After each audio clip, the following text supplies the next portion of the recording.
আসসালামু আলাইকুম রহমতুল্লাহ বারকাতু। এটা আমাদের একটা বাড়ি কাউন্ট 2-এর চমৎকার প্রদর্শনী প্লট। মাশাল্লাহ, গাছের গ্রোথ খুব ভালো। এখন যেহেতু ফল অঞ্চলে আসে নাই, সেই জন্য এখন শুধু ধান গাছের মতোই দেখা যায় পাতাগুলো। তো আমি শুধু এই ভিডিওটা করার একটাই উদ্দেশ্য, যে আমরা তো শুধু নাম শুনেছি চীনা কাউন। এখন এই যে কাউনের গাছ, চীনার গাছ সবই একই রকম দেখতে, ধান গাছের মতোই। তো এখন ভবিষ্যতে যখন কাউন চলে আসবে, তখন ফল দেখলে আপনারা চিনতে পারবেন যে কাউনের গাছ কীরকম, চীনার গাছ কীরকম। তো এই গাছগুলো তো আস্তে আস্তে ধীরে ধীরে আমাদের এই জাতগুলো বিলুপ্ত হয়ে যাচ্ছে, কিন্তু আমাদের কৃষি গবেষণাগুলো এই জাতগুলো ধরে গেছে এবং বীজ প্রোডাকশন করতেছে প্রতি বছরই, যা বিভিন্ন কৃষকের মাধ্যমে আস্তে আস্তে ধীরে ধীরে আবার দেশে ছড়িয়ে যাচ্ছে। তো আমাদের এই জাতগুলো আপনারা গাজীপুর কৃষি গবেষণা থেকে এর বীজ সংগ্রহ করতে পারবেন।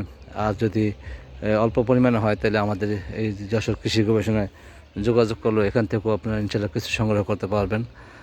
ভিডিওটি ভালো থাকলে like, comment, share, follow, subscribe করুন প্লিজ। আসসালামু আলাইকুম রহমতুল্লাহ বারকাতুহু।